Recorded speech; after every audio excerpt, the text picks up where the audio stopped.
Cuma bila kita nak meraihkan sambutan Tahun Baru Cina ni bersama dengan masyarakat bukan Islam, terutama orang Cina, kita kena memahami budaya orang Cina. Kalau kita tak faham, maka berlakunya salah faham. Kita cuma takut bila berlaku salah faham, maka akan terjadilah perasaan membenci di antara satu sama lain. Sampaikan orang Cina dituduh macam-macam, orang Cina dituduh sebagai rasis, orang Cina dituduh sebagai tamak, orang Cina dituduh sebagai tak kenang budi, orang Cina dituduh sebagai pengkhianat, orang Cina dituduh sebagai apa mau lagi, dan juga orang Cina juga dituduh termasuk juga iaitu pentingkan diri sendiri, padahal disebabkan kita tak memahami orang Cina. Dan orang Cina juga dikatakan suka menipu tuan-tuan.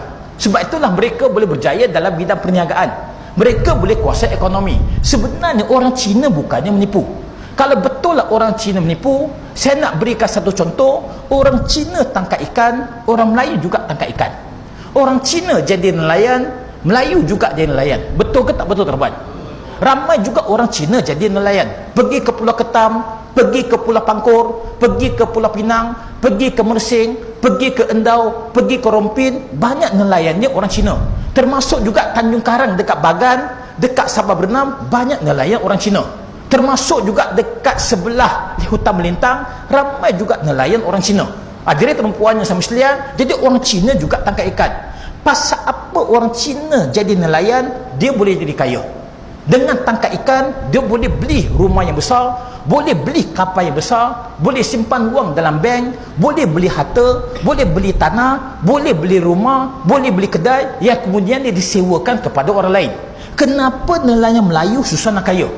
Kenapa nelayan Melayu dikaitkan dengan kemiskinan, dikaitkan dengan kesusahan, dikaitkan dengan penderitaan, dikaitkan dengan kemelaratan, dikaitkan dengan kebeluran, dikaitkan dengan kais pagi makan pagi, kais petang makan petang? Apa sebab dia?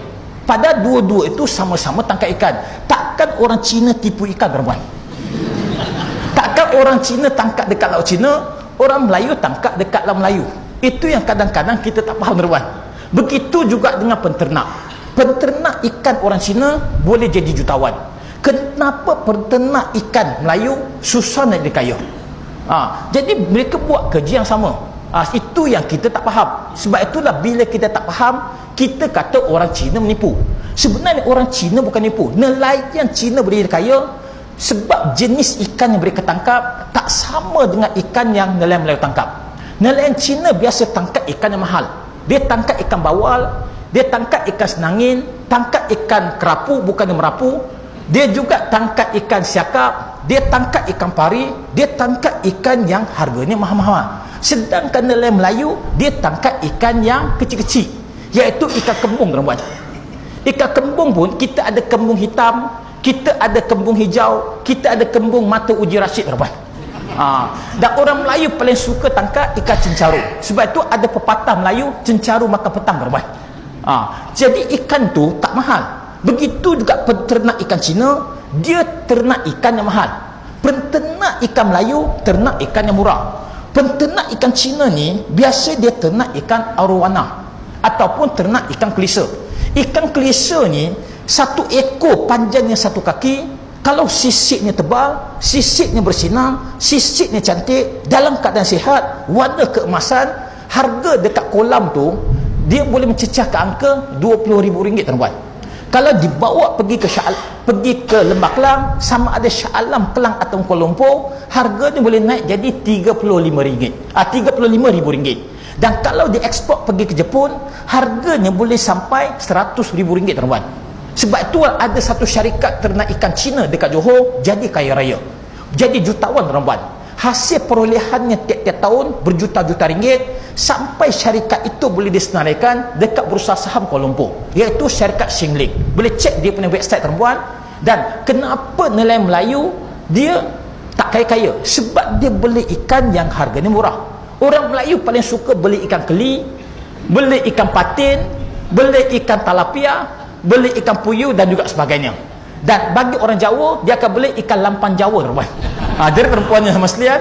Dan saya nak tanya, ikan kelisa orang jual satu ekor RM20,000. Ada tak orang jual satu ekor ikan keli? Orang tak pernah jual satu ekor ikan keli. Ikan keli jual dalam bentuk kilo. Dan 1 kilo ikan keli dekat Shah Alam harganya berapa tuan?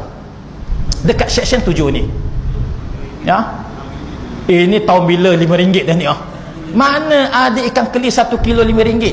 Itu 12 tahun yang lepas tuan. Sekarang ni harga semua naik harga tuan.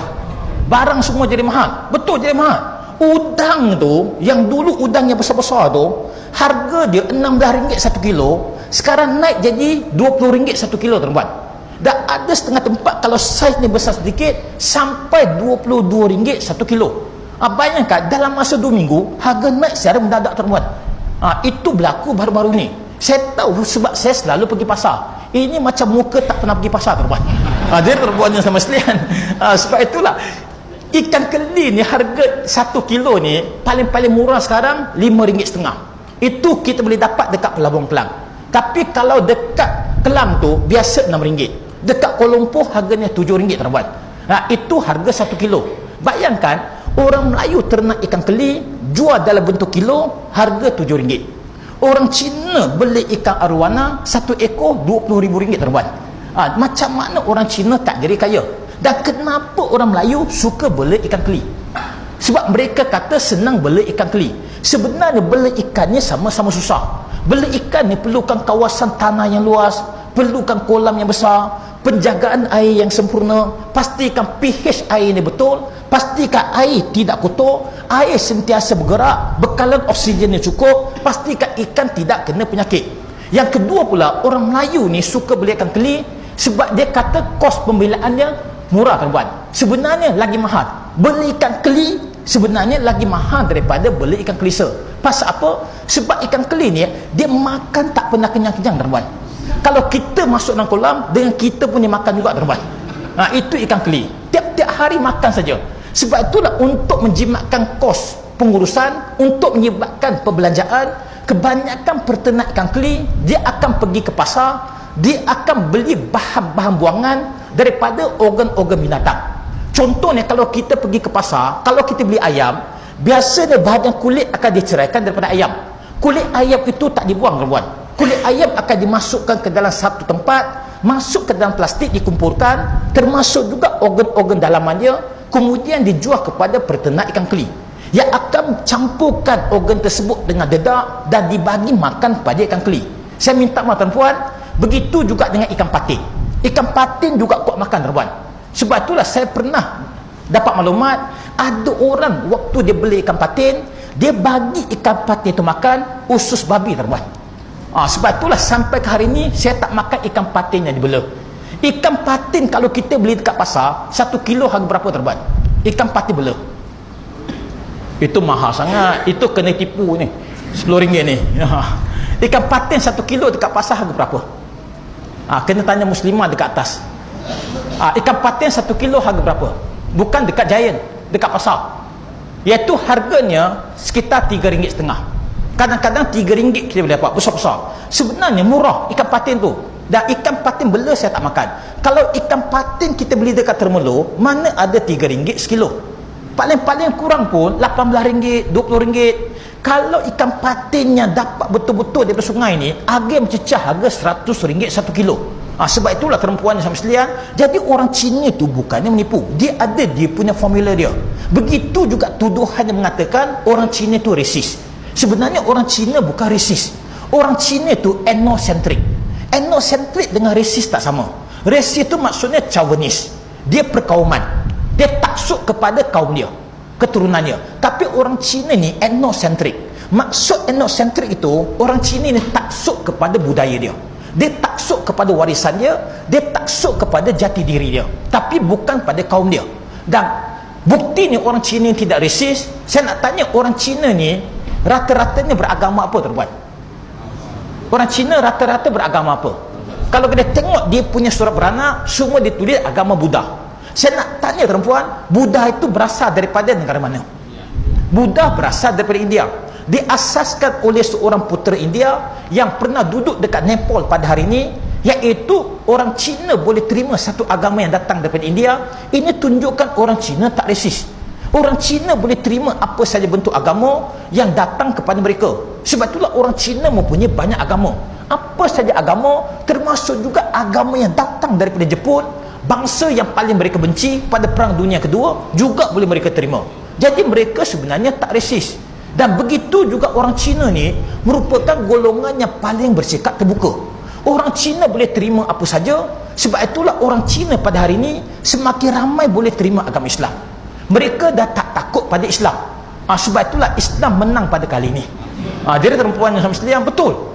Saya ni tanya banyak orang Cina sebelum proses pengundian ini, rata-ratanya mereka terus terang. Orang Cina ni dia tak kata undi rahsia. Yang kata undi rahsia orang Melayu, tuan-tuan. Orang Cina terus terang. Bila kita tanya pada orang Cina siapa mereka sokong, siapa mereka undi, dia kata atas, tuan-tuan. Dia tunjuk atas ni, dia tunjuk terang. Dia dah tak sembunyi-sembunyi, tuan-tuan. Ini bukannya ceramah politik, tidak, nak bagi tahu, nak bagi penjelasan, tuan-tuan.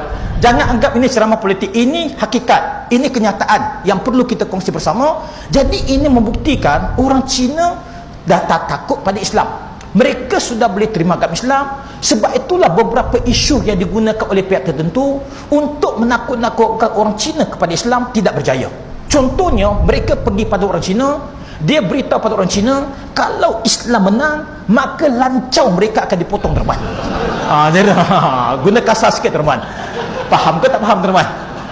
Saya tak ada masalah. Perkataan itu saya boleh sebut. Pasal apa? Saya Cina, teman. Biasa orang Cina sebut perkataan itu, biasa. Kalau orang Cina sebut tak ada masalah. Kalau Melayu sebut bermasalah, teman.